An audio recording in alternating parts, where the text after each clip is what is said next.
Hello, everyone. Hello and welcome to another online presentation from Biometric Update. We discuss the hot topics in digital identity and biometrics. I'm your host and the managing editor of Biometric Update, Chris Burt. Today, we're talking about biometrics testing, specifically the kind done by a qualified independent laboratory. Testing is important in biometrics, of course, for many reasons, from product development to regulatory requirements, to evaluating vendor claims. And we'll get further into those, I believe, during our discussion. We've observed a significant increase in the number of biometrics developers and providers announcing test results over the past number of years, as well as an increase in the requirements related to testing and the number of standards used to inform tests in a sign of increasing industry maturity. There are some well-known and important tests of biometric technology that we're not going to focus on today. I'm referring to well-known tests like the NIST FRTE and FATE, which of course evaluate one-to-one and one-to-n facial recognition, as well as facial analysis and characteristics like demographic differential or bias. NIST also has its PFT and MINEX tests for fingerprints and IREX for iris. And there are tests then again run by universities, like for instance, LiveDebt. Then there are also the tests to well-known standards like ISO IEC 30107-3 for presentation attack detection, and the standards set by organizations like the FIDO Alliance and MOSIP. Both of those areas, I suspect, we will talk a little bit more about today. Before we get into the discussion, a few quick housekeeping items to touch on. We are recording the presentation, as we always do, so all of you lucky attendees will receive an emailed link so you can watch the presentation over and over again if you choose. Audience discussion comes at the end. On that note, we are actually allocating a little more time than we have sometimes in the past for audience participation. So we're really hoping that you've brought some questions with you and that our discussion will spark further questions. Please submit those using the Q&A function, which you will find near the bottom of your screen. We're also going to do a little bit of a more free-form poll during the proceedings, so we'll open up the chat at that point and look for your feedback on that as well.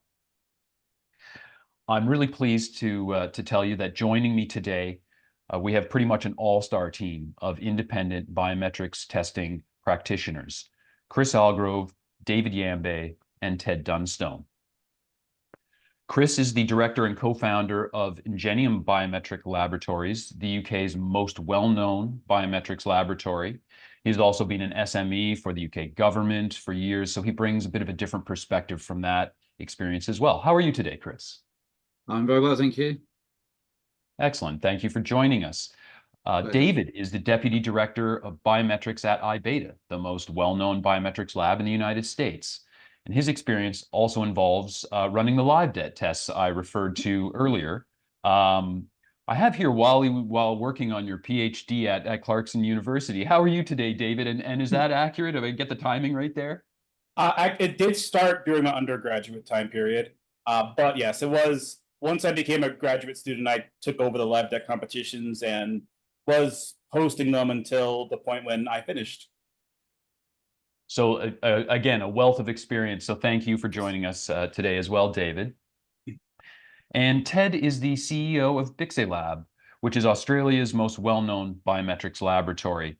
He is also the CEO of Biomedics, which brings in the consultancy side of things, a little more on that side. And he's also the founder of the Biometrics Institute. How are you doing today, Ted? Yeah, great. Thanks, Chris. Excited to be here, even though it's a late hour. Absolutely. Well, doubly thank you for joining us at that late hour, and we're very excited to have you. As I said, this is really a terrific panel that we've got for you today. So I'd actually like to kind of go around the horn and ask each of our panelists to introduce themselves and their lab a little bit more. So, Chris, maybe we could start with you. Please tell us a little bit more about Ingenium. Sure. So, just to check, yeah, you should be able to see me now. So Ingenium is, as Chris says, a UK-based independent test lab. We provide a range of different services, testing, advisory, R&D training. I suspect David and Ted's slides will say very, very similar things. Independent test labs, we're all unique and individual, but we're kind of cut from the same cloth and broadly cover the same sort of areas. We provide independent testing of a range of different identity technologies. Biometrics, obviously what we're here today, but we also cover a range of other digital identity technologies such as document authentication applications, age estimation, and other emerging interesting technology areas. We're very heavily based on R&D. We work as hard as we can to maintain our capability, both for testing and advisory and training.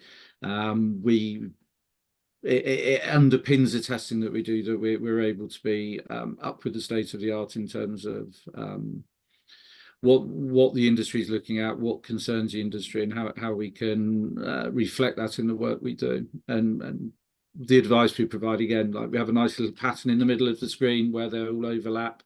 Most of our work will cover 2, 3, or even 4 of the areas. I'll keep it short, so this is the last one. As I say, we are Ingenium Biometric Laboratories, so biometrics was our first love, so to speak. We cover a range of different types of test services under that heading. We also work around document authentication, age estimation technologies. I'm as keen as anyone to crack on and get the discussion going, and so I'll stop there. Thanks, Chris. Thank you, Chris. And David, would you like to tell us a little more about iBeta? Sure, yes. So as we mentioned before, iBeta is also an independent testing lab, just like all of our colleagues today. iBeta was the original testing lab for the NIST NAVLAP accreditations. iBeta itself started as a more wider array of quality assurance services, which we still do. However, we did move into biometrics testing, began prepping for it in 2010, and began working on it in 2011. I've been involved with biometrics testing since 2007. And similarly, I have a very short one here where we just talk about what we actually are doing, which is we cover a lot of the standard testing services, the ISO 31107, ISO 19795, Android security, MasterCard, the DA EPCS, and similar in the consulting area, the advisory area, we work on ad hoc testing, bake-offs, custom scenarios that people might want to do. However, we are a full-service quality assurance lab that does work in all other types of quality assurance testing. So, as Chris, I will keep this short and sweet so we can get into the main topic of discussion today. Perfect. Thank you very much, David. And Ted, please tell us a little bit more about BixieLab. Thanks, Chris. Yeah, so really excited to be here today, obviously, to tell you about BixieLab. And as we've just heard, all labs sound similar, but we have a few features we think make us a little bit different. So BixieLab's been operating since 2020, and as you've heard, we're headquartered in Australia, but we do a lot of work globally. For a range of partners, a range of organizations, both in Asia and Europe and beyond. We are a full service lab, so we can issue, just like iBeta issues PAD 1 and PAD 2 certificates. We are also NVLAP and NIST accredited to issue those international certificates. We're also FIDO accredited. And we are, at the moment, the only lab that is also MOSIP accredited for testing MOSIP systems. We've actively involved with a range of standards and industry organizations, and we do a lot of capacity building for national government labs as well, both regionally and internationally. And we like to think that the work that we do, or not like to think, the work that we do is beyond just the certification side of things, and we value being able to give useful insights to people that come and have testing done. So we've heard a selection of different sorts of perspectives on types of tests. One of the things that we pride ourselves on is being able to look at systems from a lot of different angles, whether that's document or face or indeed other sorts of advanced ID technology, whether that's for quality, the accuracy and vulnerability, or indeed end-to-end system performance. Also the human in the loop, the manual comparison side of things, privacy, and overall IT security. Obviously, not stepping on the pen test area, but there are certain attacks that are very specific biometric related attacks. And finally, and I won't take up very much of your time, I have a very short video just to show you some of the lab operations. And you'll note in this video, actually, a lot of the video is showing screens of quality and process. And, you know, a lab is so much more than a proper lab is so much more than the artifacts that are in the lab. It's about all of the deep processes and the assurance that goes into making sure that those processes are repeatable and meet the highest possible standards. Thanks. Thank you, Ted. So as you can see, these are leading lights in the field of biometrics testing.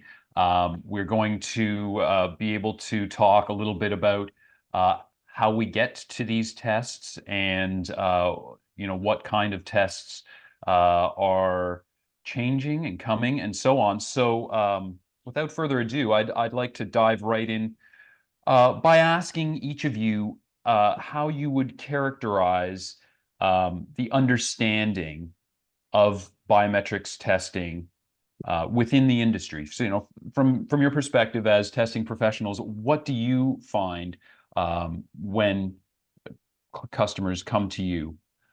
Chris, let's start with you. Thanks. Very good question. It's very mixed. It's very varied. When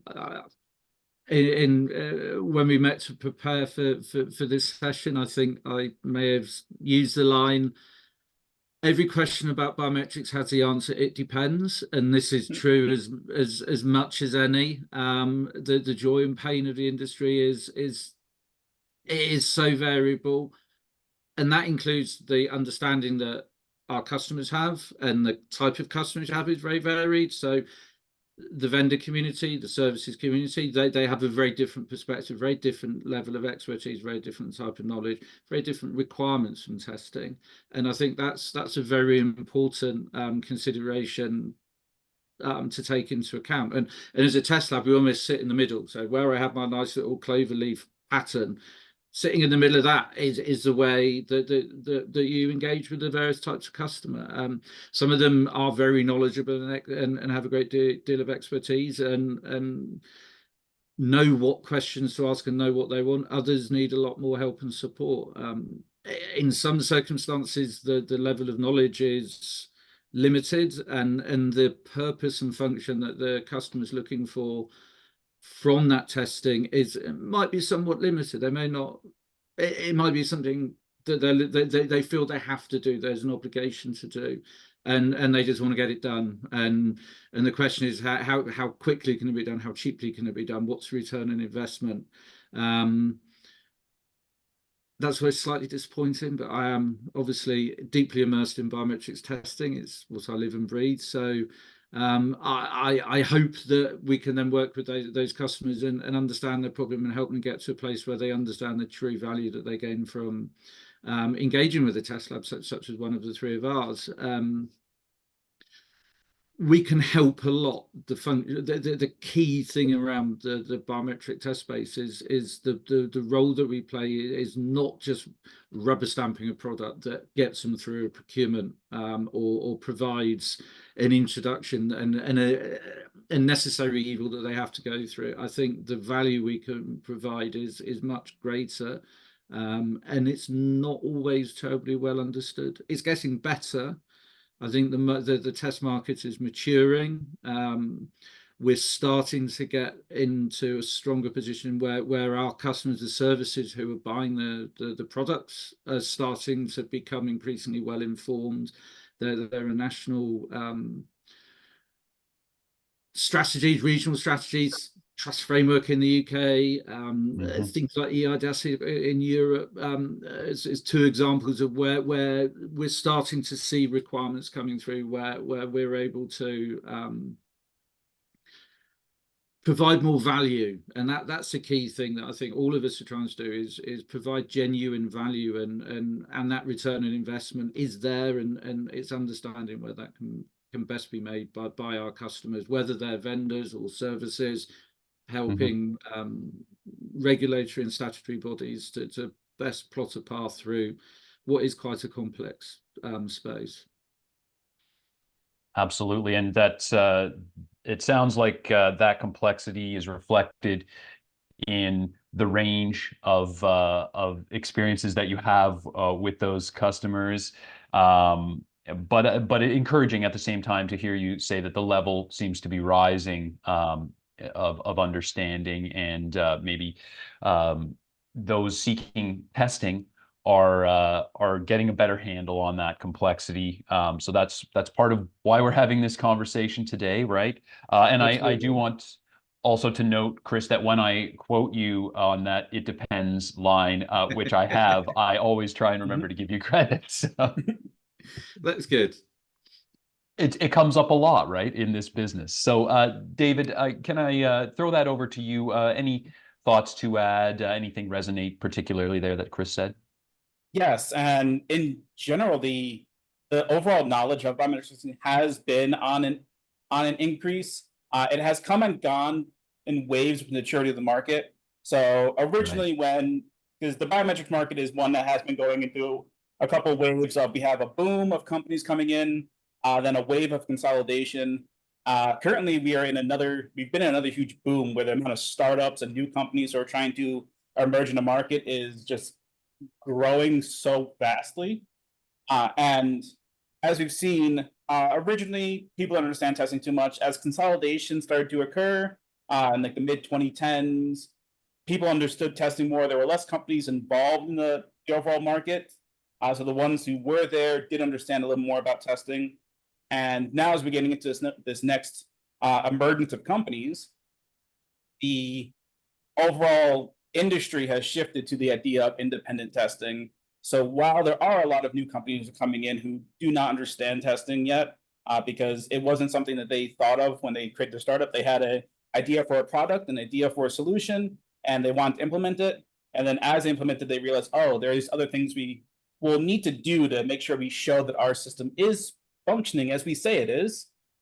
So we have seen the overall understanding go up. There is, again, a lot of new startups who come in. Not every startup understands, but a good amount do at least have a general idea coming in, like, oh, yes, we do need to make sure we give the opportunity for testing into our system. Absolutely. And at that, I mean, you raised there, David, sort of the waves of the industry and the way that the market is developing. And then, it immediately sort of occurs to me that there's sort of the other side of the market in terms of that development. And we have, certainly compared to a decade ago, obviously presentation attack detection takes on a whole new level of importance within the industry. And now here in the 2020s, we have injection attack detection, for instance, becoming a more and more pressing issue. So I think that's, really important to bring up. Ted, how does that align with your observations about the level of understanding among those looking for testing? Yeah, well, I've been involved with the industry for over 25 years. And so, relatively speaking, we are in a great place. A level of understanding actually surprises me quite often. I think, obviously, we don't expect our customers to be testing experts. That's not what they're relying on our expertise. But when they come to us these days, often they've done their homework. So they know what some of the standards are. They have an idea about what they need to do.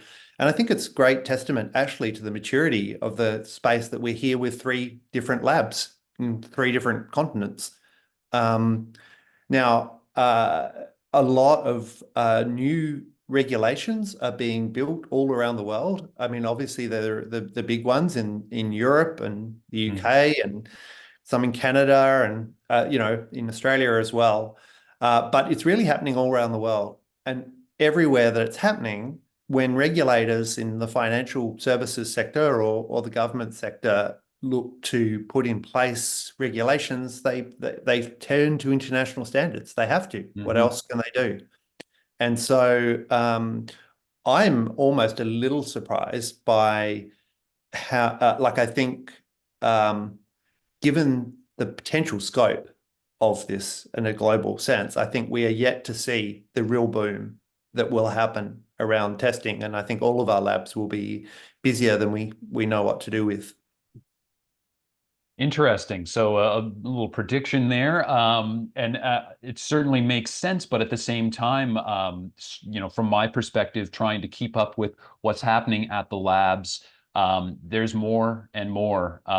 It's very clear that there's a lot more going on now than there was even a few years ago. So I mean, I guess that's sort of a testament to the point you were making, Ted, about that steady improvement. And I find it really interesting that you mentioned that you see people have done their homework often. And I think particularly in light of that complexity that we've been talking about already, it seems like the sort of area where you're going to just have an easier time knowing what you want and having realistic expectations if you've done that homework, right? Yep. One other thing which I think is going to drive things in the future around testing is the AI, the connection to AI and the understanding that people have around testing in a generic sense for systems that are AI derived, shall we say. Sure. So and even an understanding of AI, an understanding of neural networks and stuff like that in general, right? And then also, I also want to call out to the point, Ted, that you made about policy being based on standards, and then the testing has to be based on the policy often, right? So there's this kind of triangle of influence there. Okay, so we've talked a little bit already about market maturity. Let's put that in terms of the actual testing market per se. So Chris, could you delve a little bit more into, for instance, do customers know, or with what consistency do customers know what test they really need?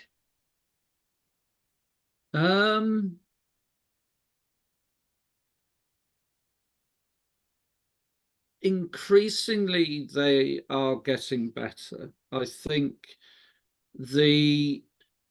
there is a tendency where we will get somebody will contact us and say, we want level 2 30107 certification, please. And we'll say, no, you can't have that. Oh, we'll go somewhere else then. And it's like, no, you can't have it because it doesn't really exist. So the ISO 30107 standard is a how to do testing standard. It is not giving you something you can certify against. And you have that kind of misunderstanding where people are being led, or the industry has ended up in a position where people tend to sort of say, oh, we want them. We got to follow what the crowd says. And that is quite difficult. And that I find, and for us, it's like very difficult to say, well, no, you can't really do that. And then, oh, and you've got a half-hour discussion where you explain, actually, this is what you want. And for that type of opportunity, that type of discussion is quite difficult for us. And that's something that is challenging. I think people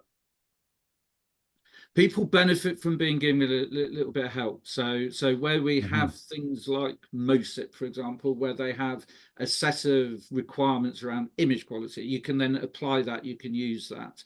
Where you have a FIDO Alliance set of standards where they write down, you can certify against FIDO because they actually tell you what to test against, and you have a set of performance metrics, you get a set of security metrics, you get a description of how to go about doing the testing, and that is really useful. That gives us something to hang our hat on, so to speak, in terms of this is what you can evaluate against, and that's a really important development, and that is just starting to gain a bit of momentum, which is quite encouraging, and FIDO is starting to make quite a lot of noise about the opportunity that they are facilitating, where organizations can go and access a standard. It's been industry developed, it's got a mixture of vendors, test labs, academics, industry, other industry people, the services, the standards community have some involvement. So it's a good mix of people.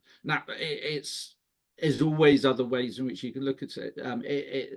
Different types of testing have different types of emphasis, and one size doesn't necessarily fit all. You get a FIDO certification, that's great. You then use it for, I don't know, an eGates application or border control application, and you need a slightly different set of requirements. You use it for an identity verification. So I'm desperately trying to say, not say it's really complicated and you need really clever test labs can tell you what to do. I'm trying not to say that, but what we're seeing is the way the market is evolving and developing and maturing is in the right direction, and having things like that, having the various national or regional or global standards to support that is really, really important. I might have rambled a bit then. I hopefully answer your question somewhere in there, though. Yeah, I really think so. And I mean, a couple of things that stood out to me there. I mean, you brought up the FIDO certification, 30107 compliance confirmation, right?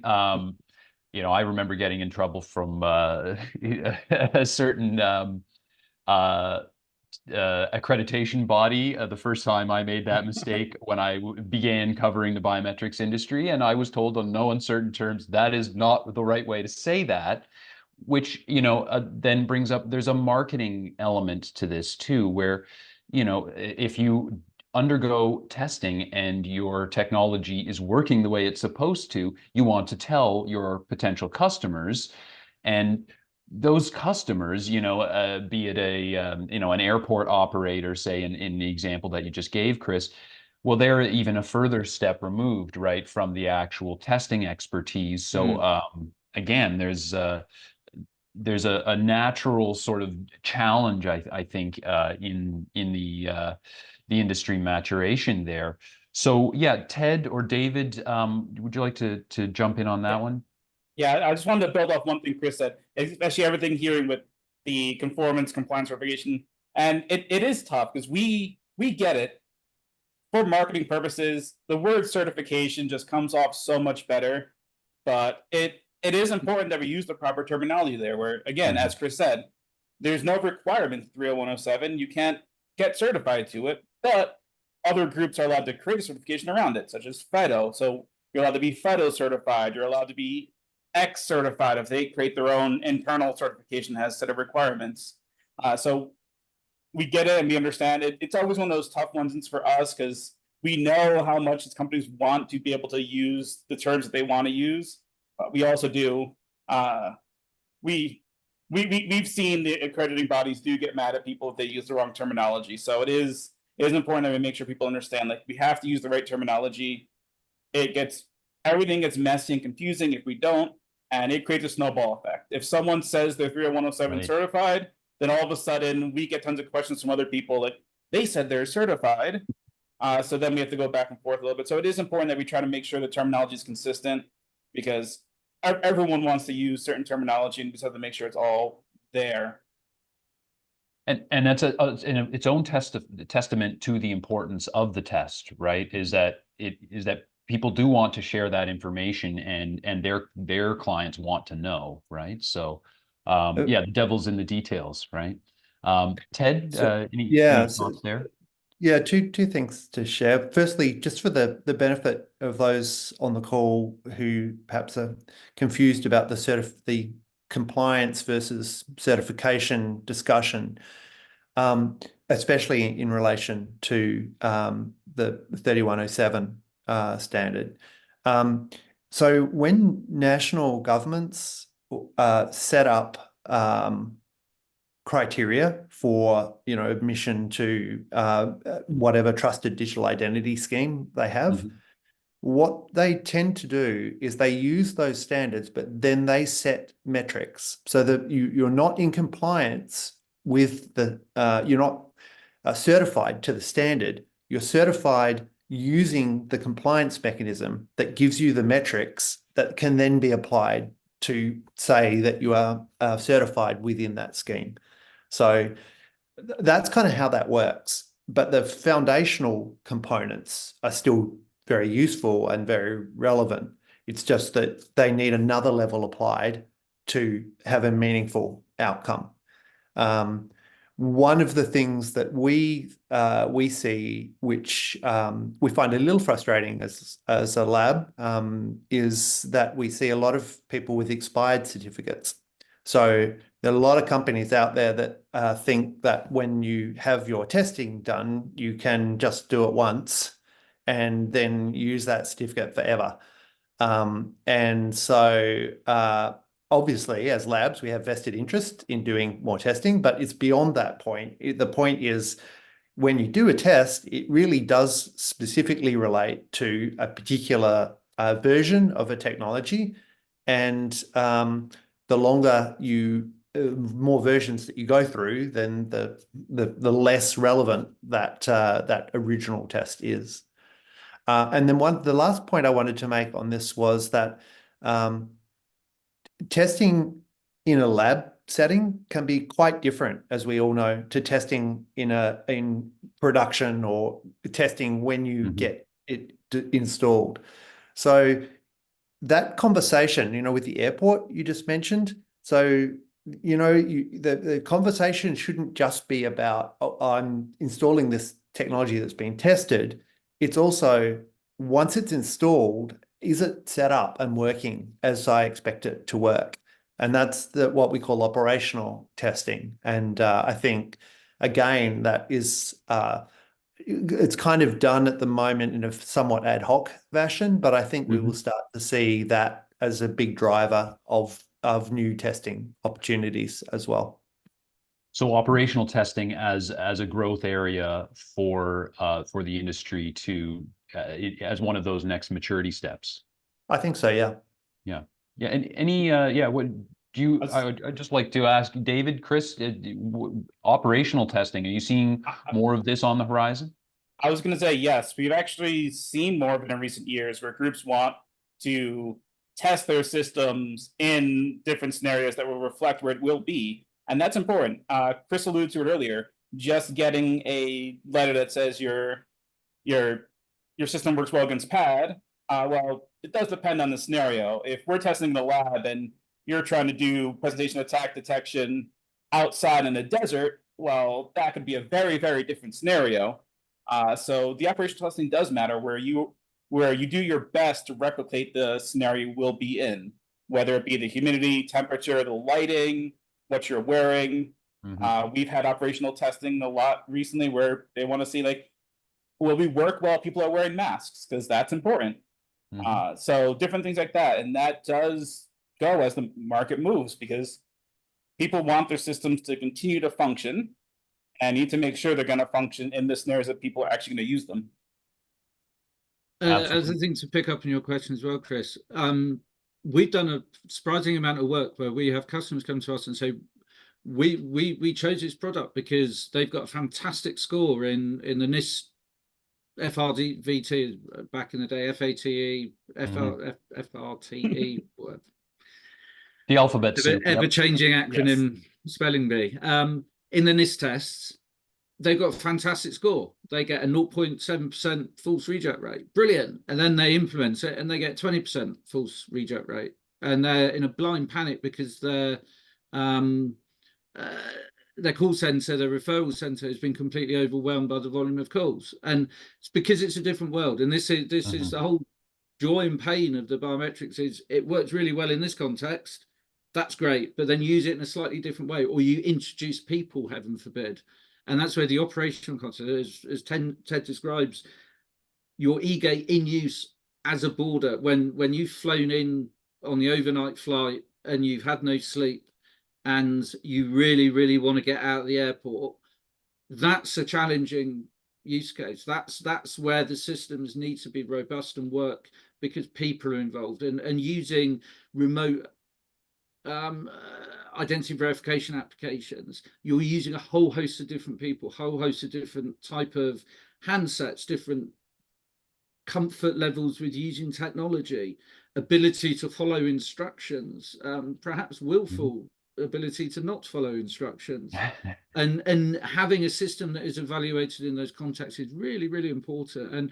And as a test lab, and again, I'm probably speaking for all three of us here, one of the challenges we have, one of the good things is trying to create those type of operational environments where we can properly evaluate a system to provide meaning to the customer, to the service or to the vendor, whoever we're working with in the evaluation, and to make sure it works in a way that is realistic, is providing value in terms of assessing how the system works and really giving a good quality test that follows the standards, that follows the methodology set out in 19795, 30107, whichever the standard is, and then but is also meaningful and provides the value in. And the operational testing is the key way that we do that. And as we step away from that, as we go through scenario through to technology level tests, how can you still retain that, both the relevancy and also the context that the customer can understand?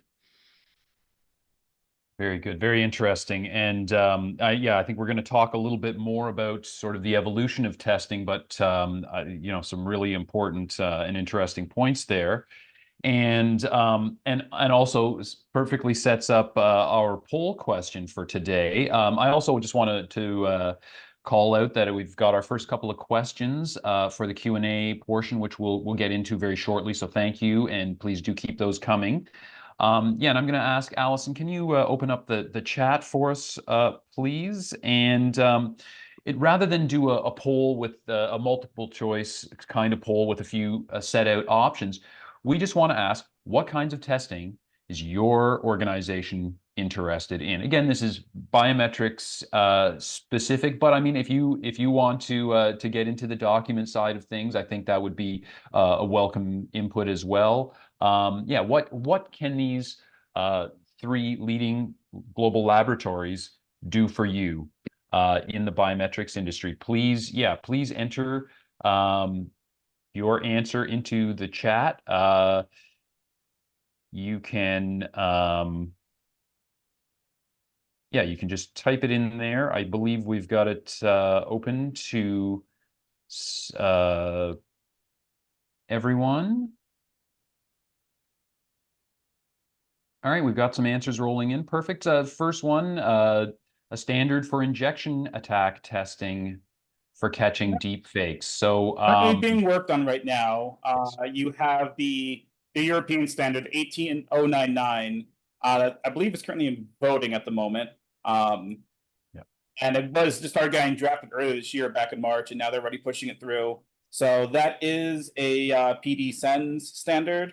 So it is more European specific, but people do build off of those a lot. And if they are popular, they also will get elevated sometimes to be worked on into actual ISO standards. But right now, yes, the PD Sens 18099 is currently just being worked on that I know of. If any other organizations that they're working on their own specific ones, but that is one that I know of that is being used for upcoming testing of injection attacks. Yeah, my impression is that that's going about as fast as international standards, and scientific standards can be expected to move. It's going very quick, considering when I first checked, they said drafting began on March 27th.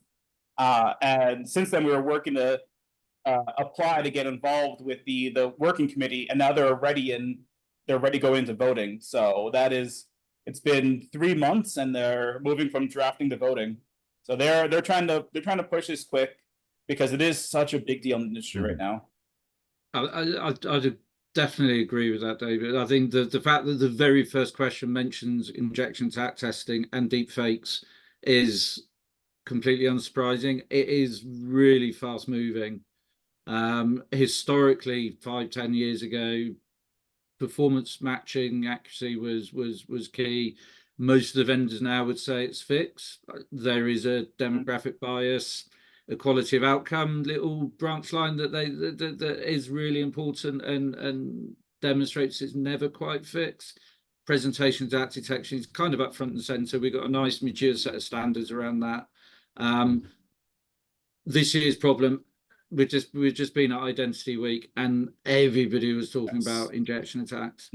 The whole world is talking about deepfakes, and it both in terms of digital identity and in a whole load of other areas. But this is the really, really key thing, and the most important topic, I think, certainly an emerging threats against biometric systems that we need to worry about, and it's very encouraging. And so we're alongside Dave. We're trying to get involved with the developments of the standards, and we're having to run quite hard just to keep up, I think, by the sounds of it.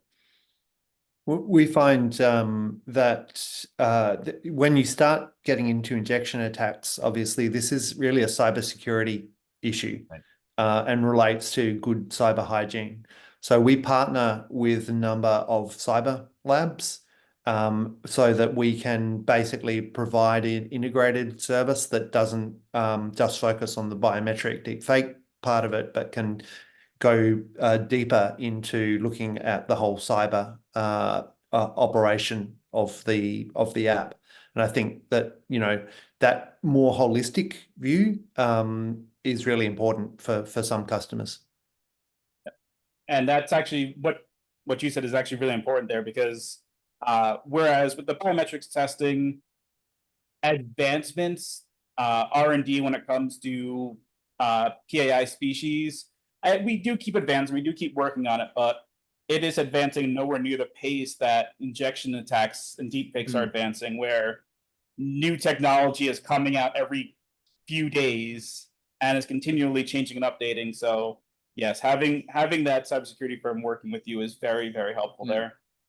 Absolutely. And what's interesting, we have customers where they have to assume that they can't trust the device. So particularly a government where a government-owned system, perhaps a remote login system, for example, there will be people using phones that they bought secondhand, that they've borrowed, that the user cannot guarantee, I know that I've not done something I shouldn't have done, or somebody hasn't done something that they shouldn't have done to this device. So the service then is limited in they can't say you must follow good cyber hygiene. You have to have robust defenses, and absolutely the broad type of injection attacks are moving beyond it's just biometrics. What's interesting to see is where you can apply stuff. So there are deepfake detection vendors who are supplying services to detect specifically biometric attacks involving deepfakes, and they provide some sort of probability or measurement or input into that wider cybersecurity bit. So absolutely, Ted, you're right. I'm sure David and myself, we work with cybersecurity labs. We have to. We do our little biometric bit. That's what I live and breathe, as I may have already mentioned. But working alongside the people who live and breathe the wider cybersecurity is very important. But and it's interesting where there are bits where there are biometric specific stuff that we need to worry about, and you see people displaying, oh, as a heat map showing where we think this bit of the face has been modified. This is where we have a high confidence, or there's a high probability that the particular video sequence being played in has been modified, has been affected. And what's interesting about that is the latest phones, so the Pixel 8, iPhone 14, iPhone 15, they're starting to prettify. I look a lot better in some of my photos on a Pixel 8 than a Pixel 6. But that's because it's using AI to modify the images, which then turns it into a deep fake. So they then start scoring on these heat maps. And it's an interesting problem, and it kind of convergence and interweaving of good things and bad things, and it gets really difficult. Well, one thing I would just add when we're talking about injection attacks, so we see it's a not uncommon pattern for companies to offer solutions that are essentially web-based, and they work on mobile, but they also work on desktop.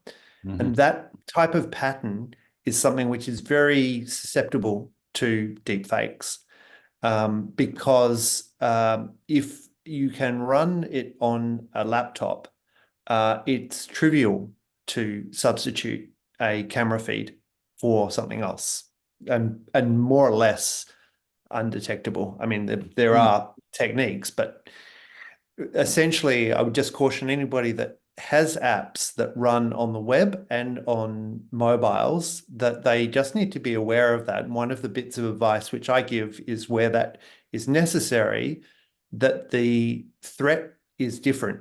So you need to be recording and managing your users that are coming in from your different channels in different ways. Absolutely.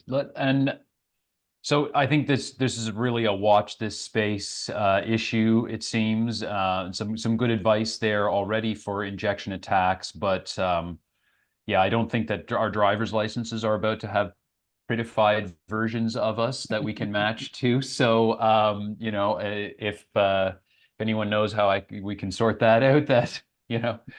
I was about to say, can we have it within the next 20 years? I'll probably start wanting it by then. Yeah. Well, I mean, between that and Real ID, you know, we're not going to be holding our breath, right? It's too late for some of us, I think. Yes. We've kind of gotten halfway into the Q&A already. Let's just dive in.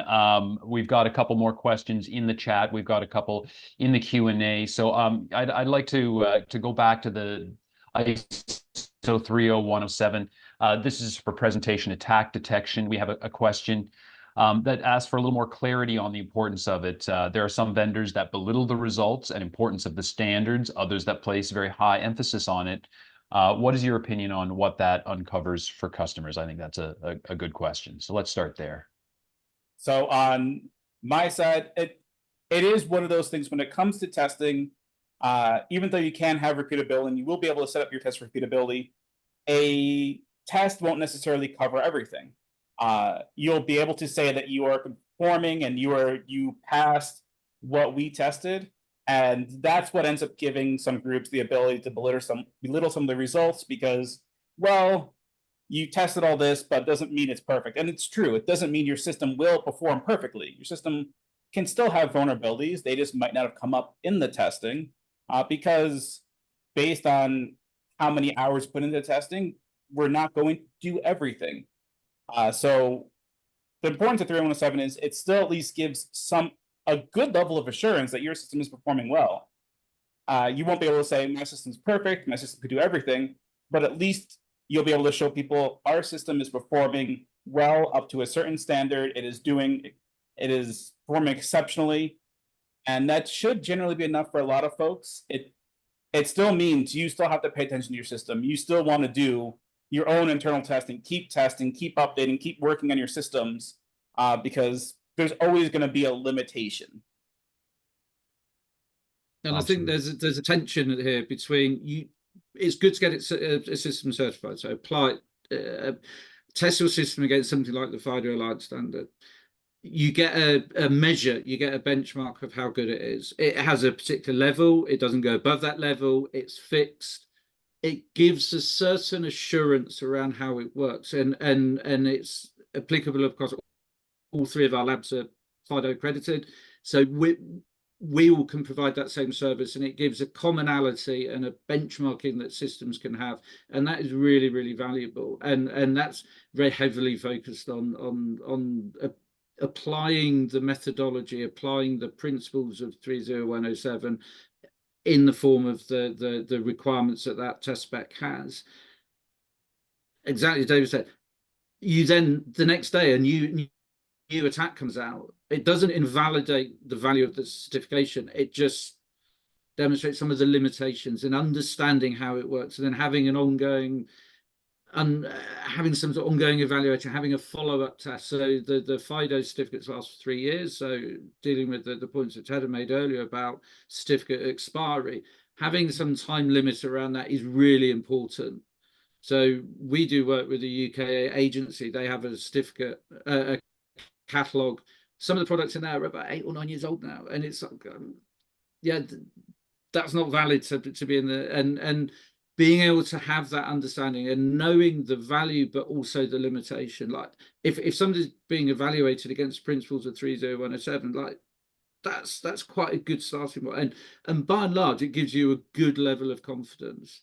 It's not 100%. It's never 100%. It's we will all have people within our teams, within our organizations who spend their time doing the R&D, developing new novel attacks. If it takes us 6 months to break a biometric, that's kind of good for the biometric. What then happens is there's a lot of other people doing that. It helps the knowledge of our customers or the service buying the product to know what the limits are. In 3 years' time, actually it becomes quite commonplace. And then that particular attack becomes well known, becomes more successful, cheaper, easier, more effective. But then hopefully the systems have got their defenses in place. And if it's so difficult, if it's so much hassle to implement an attack successfully, the attackers will do something else. And then the biometric bit at least has a degree of assurance around it. So I think the two comments I'd make in relation to this, firstly, one of the reasons that you go to an accredited laboratory is that the laboratory has had standards that have been applied to it, particularly if you're an MVLAP laboratory, because they come and do very thorough on-site audits and all the rest of it. So the process is designed to make sure that the labs themselves have the right expertise to be able to pick the appropriate sorts of tests to do. And the other thing that I would say is it's very important that for those of you that are potential users that are on this call, understand how to read a test certificate, because the test certificates themselves should actually spell out, you know, how the system did and what sorts of issues there might be if deficiencies were found, or indeed if there were limitations to what the test was able to conduct. But again, as we just heard, they're not perfect, but then no tests are perfect. You know, even cyber tests, right? Like there are new attacks coming out all the time. There are different variations. So that's the world we live in. But the labs provide a really important function. The analogy I always like is the toaster analogy. And when you buy a toaster, it doesn't guarantee that toaster won't burn your house down. But the fact that it has been tested gives you a pretty good confidence that it, you know, more balanced probabilities if you use it properly, it won't burn the house down. So it's the same. You got to keep an eye on the things that are important to you anyways. And yeah, there's a couple of good points raised there about the phones will be different a few years down the road. The attack methods won't be the same. It all evolves over time. It's IT, right? We're all used to this. So I was going to say, I had one last note to go off. I know both Chris and Ted had mentioned about certification expiring. And yes, that is true. And actually, FIDO created a really good method around this. So instead of it being a time-based method, it's a based on what you change method in your system. we'll change it. And that's actually what we follow. Instead of doing a time-based method, we've created a system based on what is changing will determine when you need, what type of certification you might need. You might only need something smaller to show that your system is still performing well, or you may need more depending on the changes. So absolutely. We've got a few more questions here. I do see another one on pad, so we'll see if we can get back around to that. But I'd like to race and get in as many as possible. So we've got another question about how do you rationalize testing standards that call for subject sizes of small amounts, like 25 samples? On the one hand, it does allow some testing of a process, but it's a small sample size, which, you know, a phrase that has entered the vernacular in general, probably, again, a testament to increasing maturity. So, yeah, who'd like to tackle that one first? Well, yes, that is a thing. I know with FIDO having the levels 1 and 2 and then 1 plus 2 plus, that number is 25 there. And the reasoning for that is in the FIDO 1 and 2, the focus of that FIDO test is on the pad testing. The live FAR, FRR is more of a, let's make sure it at least functions, but for 1 and 2 test that has a 25, that is focused on the actual presentation attack detection. And then when you go into the 1 plus 2 plus, that's where it gets more of a focus on the performance metrics of the system. I think it reflects the costs of testing. So a lot of vendors were reluctant to commit to the cost of testing, where you have to recruit a test cohort of 245 people. That's what the standards tell us is the minimum viable size. By allowing this cut down version, it facilitates testing, and the vendor community would tell us that matching accuracy is a done deal. Like the matches work. What we're now seeing is looping back, where FIDO have now got their demographic differential testing is now included as an optional component in both the biometric component certification and in the IDV face recognition component testing. So you can do the demographic differential, you can demonstrate that it's fair and equitable, or you can do the cut down version, and it's horses for courses. It's having a flexibility of approach, and if the market understands, if you just say how I'm FIDO certified and no one looks what's written in the certificate and what is included in scope and what isn't, then that can be problematic. But if your focus is on the pad, then it has an advantage. And I think having a smaller size,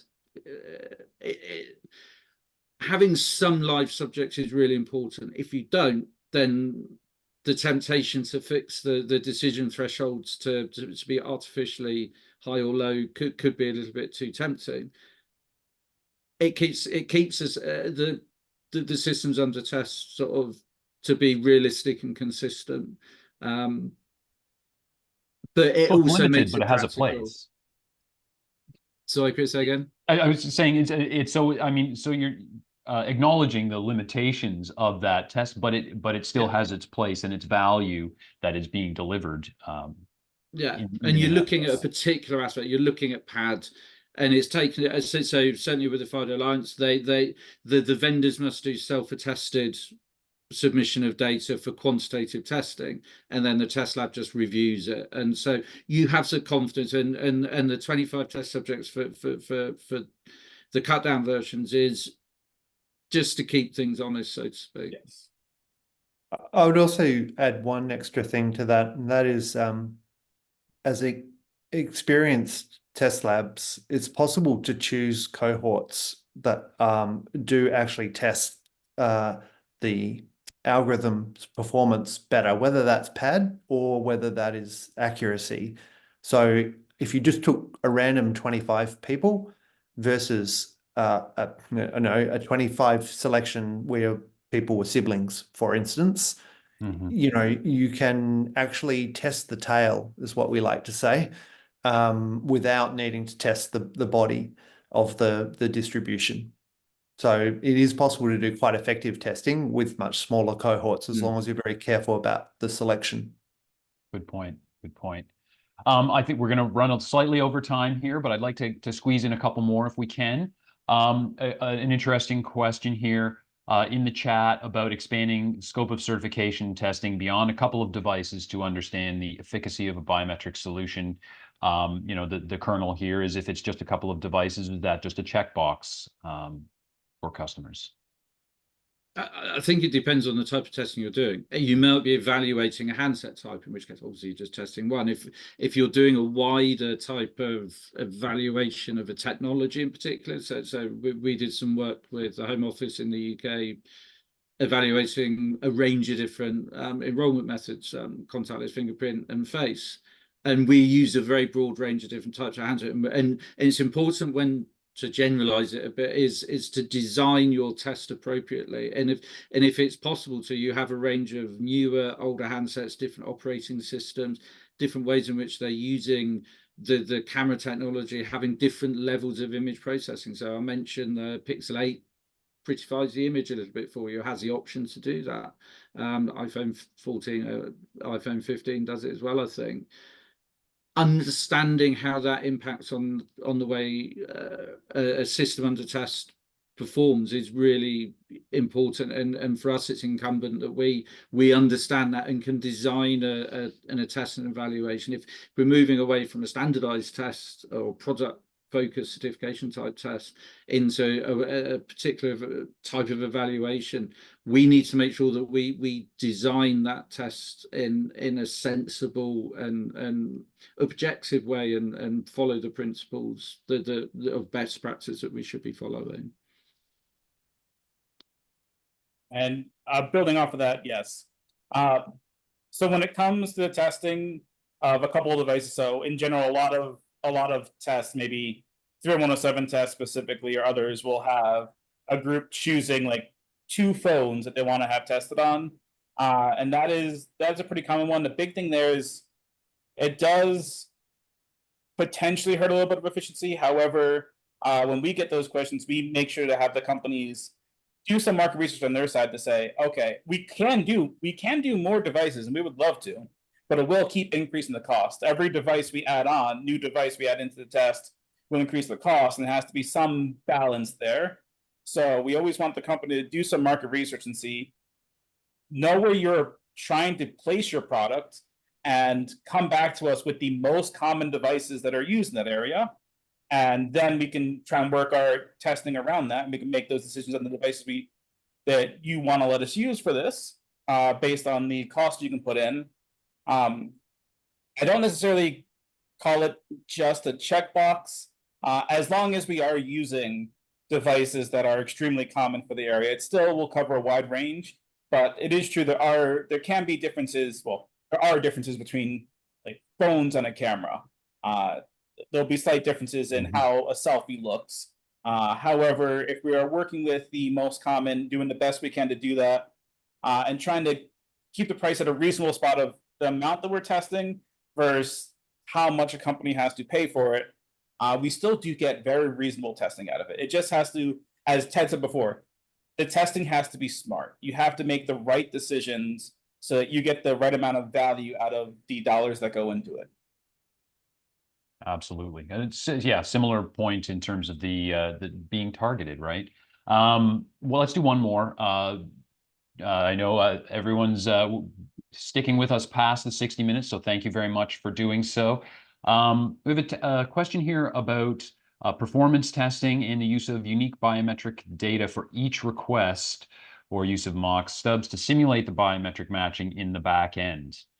Yeah, so can you tell us a little bit more? Anyone want to tell us a little bit more about where the biometric data comes from? And well, probably one. I mean, I'm not sure if this goes to the heart of this question, but I would take it in a slightly different direction. And the question would be about the use of synthetic biometric data. You know, I think that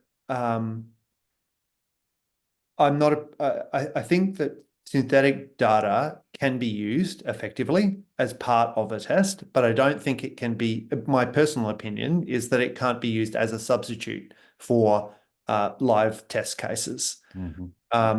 because it's very easy to imagine with a synthetic data set, actually, that you end up with a very skewed set of data, which isn't really very representative of what you are going to see in your system in real life.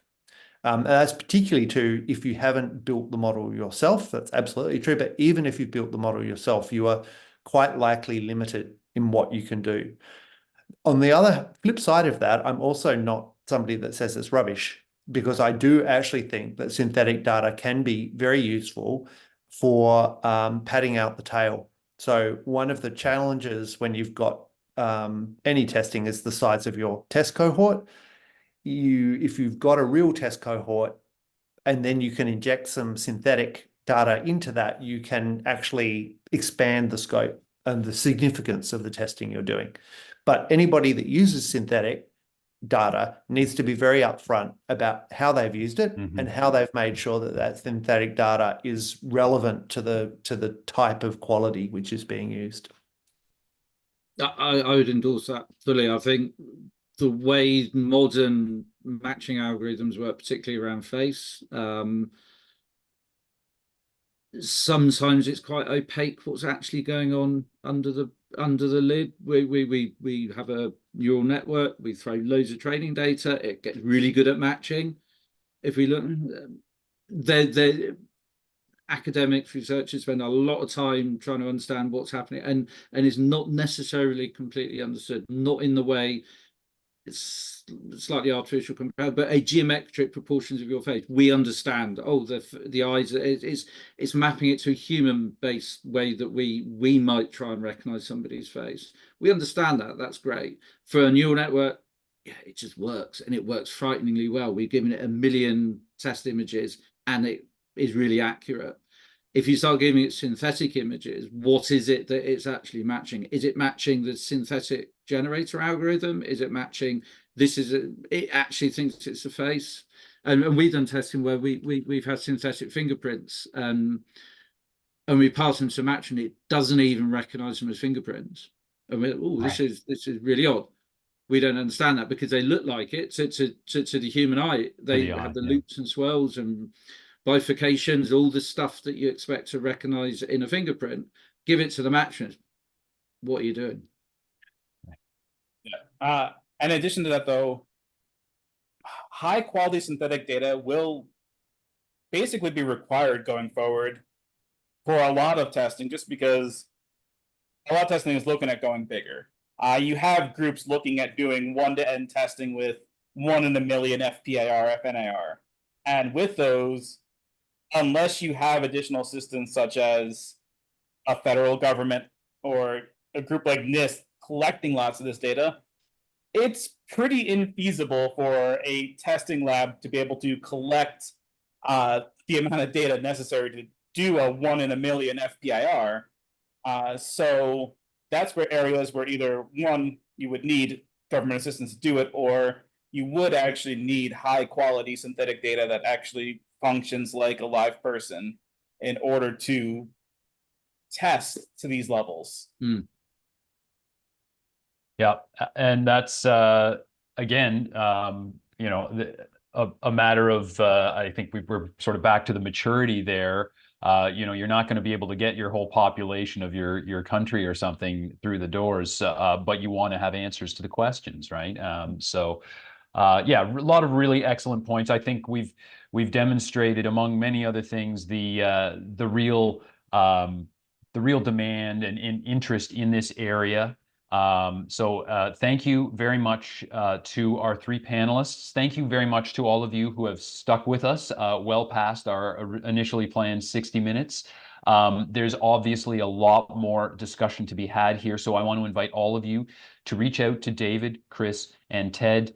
You can find iBeta, Ingenium, and Bixilab on the web. Reach out to them with the questions that we couldn't get to today, to find out more about how testing can benefit your biometrics development and demonstrate the value of your product to the market. So yeah, thanks so much for joining us, and we will probably be back on this topic again soon enough. And until then, Stay safe and have fun. We'll see you again soon. Thank you very much. Thanks, everybody. Thank Good you seeing. all. Bye.